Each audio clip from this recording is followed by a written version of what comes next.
மீண்டும் மற்றொரு வீடியோ மூலமாக உங்க எல்லாரையுமே சந்திக்கிறதுல சந்தோஷம். இன்றைக்கு நாங்க பார்க்க போற தலைப்பு, குழந்தைகளுக்கு அல்லது சிறுவர்களுக்கு அடிக்கடி காய்ச்சல், தடுமல், சளி இதெல்லாம் ஏற்படுது.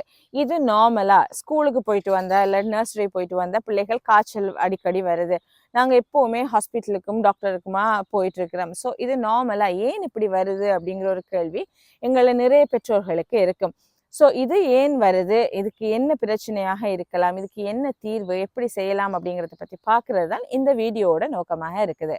இந்த காய்ச்சல், தடுமல், சளி இந்த மாதிரி பிரச்சனைகள் பிள்ளைகளுக்கு அடிக்கடி ஏன் வருது அப்படிங்கிறதுல ஒரு காரணம் தான் பிள்ளைகளோட நோய் எதிர்ப்பு சக்திங்கிறது 5 வயதுக்கு குறைந்த குழந்தைகளுக்கு ஃபுல்லா டெவலப் ஆகி இருக்காது. முழுவதுமாக அந்த பிள்ளைகளுக்கு டெவலப் ஆகி இருக்காது.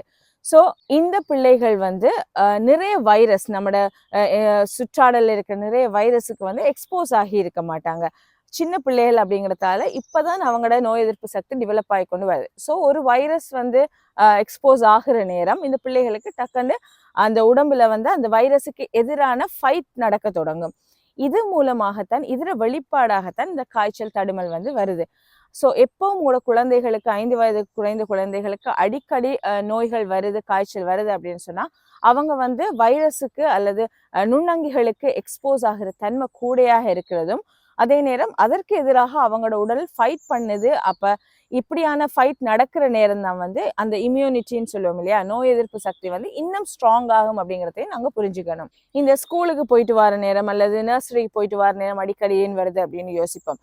பிள்ளைகள் நிறைய சேர்ற இடங்கள்ல நிறைய வித்தியாசமான நுண்ணங்கிகள், நுண்ணுயிர்கள் இருக்க போகுது.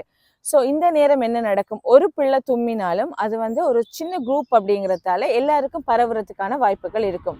இந்த பிள்ளைகள் தும்முறதால அல்லது இருமுறத்தால ஒரே விளையாட்டு பொருட்களை யூஸ் பண்றதால இந்த காரணங்களால இந்த வைரஸ் அல்லது நுண்ணங்கிகள் பரவுறதுக்கான வாய்ப்புகள் அதிகமாக இருக்க போகுது. அடுத்தது காலநிலை மாற்றம். இப்போ குளிர்காலங்கள்ல அல்லது நீங்க வெளிநாடுகள்ல இருக்கிறீங்கன்னு சொன்னா ஓட்டம், வின்டர் சீசன்ஸ்ல இந்த காய்ச்சல், தடுமல் எல்லாம் வர்றது கூடவாக இருக்கும். என்னன்னு சொன்னா இந்த நுண்ணங்கிகள் வாழ்றதுக்கு ஏதுவான ஒரு சூழலாக இந்த கோல்ட் அண்ட் ட்ரை என்வாயன்மெண்ட், காற்று ஒரு காரணமாக இருக்க போகுது வளர்றதுக்குரிய.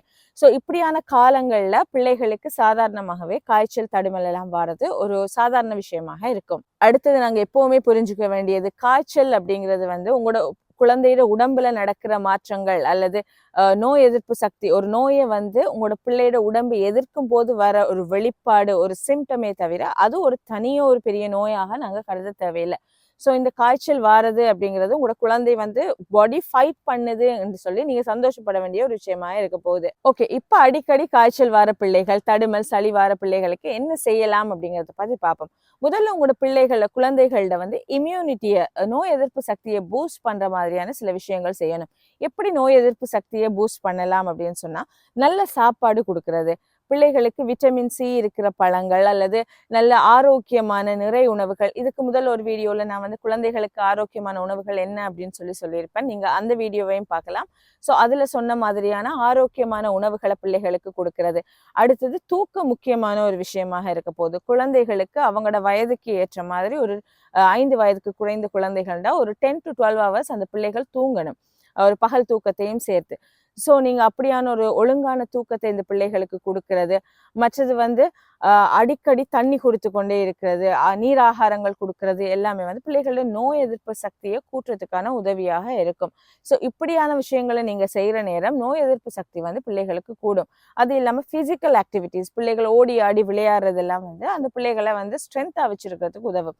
ஸோ இதெல்லாம் செய்யறது மூலமாகவும் அடிக்கடி பிள்ளைகள் நோய்வாய்ப்படுவதிலிருந்து பாதுகாத்துக் கொள்றதுக்கு ஒரு முறையாக இருக்க போகுது. அடுத்தது ப்ரோபயோட்டிக்ஸ் அப்படின்னு சொல்லுவோம். ப்ரோபயோட்டிக்ஸ் இருக்கிற யோகட் அதுகளை கொடுக்கறதால, நீங்க அடிக்கடி பிள்ளைகளை சாப்பாட்டுல சேர்த்துக் கொள்றதால அது பிள்ளைகளோட நோய் எதிர்ப்பு சக்தியை அதிகரிக்கிற ஒரு முறையாக இருக்க போகுது. அது மட்டும் இல்லாம உங்களோட பிள்ளைகளுக்கு காய்ச்சல் வந்துருச்சு, தடுமல் வந்திருக்கு அப்படின்னு சொன்னா நீங்க அவங்களுக்கு கொடுக்குற நீராகாரத்தின் அளவை கூட்டிக் கொண்டே இருக்கணும். தண்ணியா இருக்கட்டும் அல்லது அவங்க குடிக்கிற ஏதாவது தேசி பழம், எலுமிச்சம் பழத்தாலான ஜூஸா இருக்கட்டும். அப்படி இல்லைன்னு சொன்னா இயற்கையான முறையில் ஏதாவது நீங்க ஒரு ஹெர்பல் டீ கொடுக்கலாம். தடுமல், சளி இருக்கிற பிள்ளைகளுக்கு இஞ்சி சாறு அந்த மாதிரிலாம் கொடுப்பாங்க. ஸோ அப்படியானது நீங்க ஹெர்பல் டீ அதுகள் கொடுக்கறது மூலமாக பிள்ளைகளுக்கு அந்த நேரம் ஹைட்ரேட் பண்ணிக்கொண்டே இருக்கலாம். உடல்ல வந்து நீர் இழப்பை வந்து தவிர்த்து கொண்டே இருக்கலாம். தன்னை சுத்தமாக்கி கொள்ற அல்லது தன்னை சுத்தமாக வைத்துக் கொள்ற பிராக்டிசஸ் வந்து பிள்ளைகளுக்கு நாங்க சொல்லிக் கொள்ளணும். அதாவது டாய்லெட் போனது பிறகு அல்லது ஏதாவது நீங்க வெளியில எங்கேயாவது போய் தொட்டது பிறகு கைகளை வந்து சோப் போட்டு கழுவி கொள்ளணும்.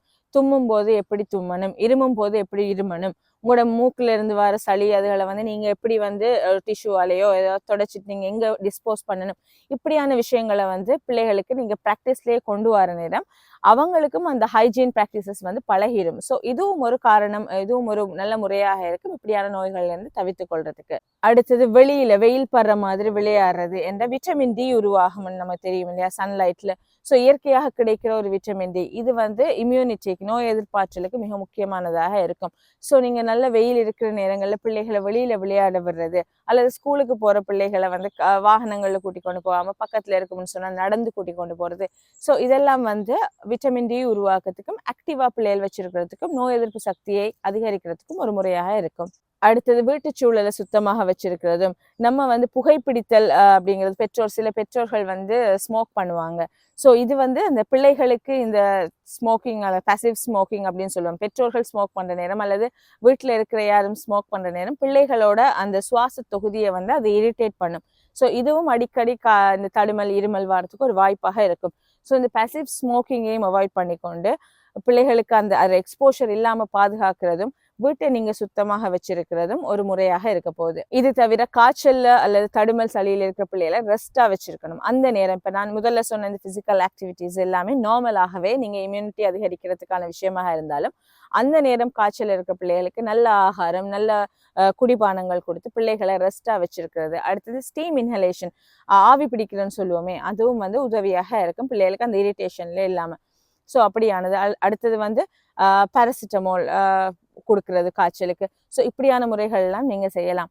அது தவிர சில நோய்களுக்கு உங்களோட நாட்டில் இருக்கிற மாதிரி சில நோய்களுக்கான தடுப்பூசிகள் இருக்குமே, இந்தந்த நோய்களுக்கு தடுப்பூசிகள் அப்படின்னு சொல்லி அந்த குறிப்பிட்ட அந்தந்த வயசுல அந்த பிள்ளைகளுக்கு தடுப்பூசிகளை போட்டுக்கொள்றதும் இப்படியான தொற்று நோய்கள்ல இருந்து பிள்ளைகளை பாதுகாத்துக் கொள்றதுக்கு வழியாக இருக்க போகுது. சரி, இந்த காய்ச்சல் தடுமல் சளியில நாங்க எப்ப டாக்டரை பார்க்கணும் அப்படின்னு சொன்னா, உங்களோட பிள்ளையோட காய்ச்சல் 102 டிகிரி ஃபாரன்ஹைட் அல்லது 39 டிகிரி செல்சியஸை விட அதிகமாக இருந்தா, அடுத்தது பிள்ளைக்கு 3 நாட்கள் நீங்க எவ்வளவு பாராசிட்டமால் கொடுத்து மருந்து கொடுத்து 3 நாட்களுக்கு வரைக்கும் அந்த காய்ச்சல் சரியாகல, குறையல, தொடர்ச்சியா காய்ச்சல் இருக்கு அப்படின்னு சொன்னா, பிள்ளை வந்து எந்த ஒரு ஆகாரமும் எடுக்கிறது இல்லை, சாப்பிடுது இல்லை, தண்ணி குடிக்குது இல்லை, அப்படி ஒரு ஒரு சோர்வாகவே பிள்ளை இருக்குது அப்படின்னு சொன்னா, அப்படி இல்லாட்டி வேற காரணிகளோட வயிற்றோட்டம் அல்லது வாந்தி, மற்றது ஸ்கின் ரேஷஸ், இப்படியான கண்டிஷன்ஸ் எல்லாம் பிள்ளைக்கு கூடவாக இருக்குது, காய்ச்சலோட சேர்த்து இருக்குது.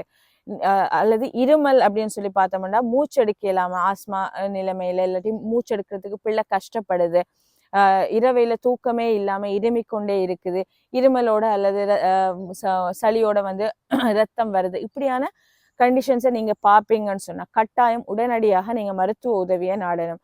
அப்படி இல்லை சாதாரண காய்ச்சல் அடிக்கடி வந்துட்டு உங்களோட மருந்துக்கு சரியாகுது அப்படின்னு சொன்னா நீங்க மேல சொன்ன விஷயங்களை பின்பற்றலாம்.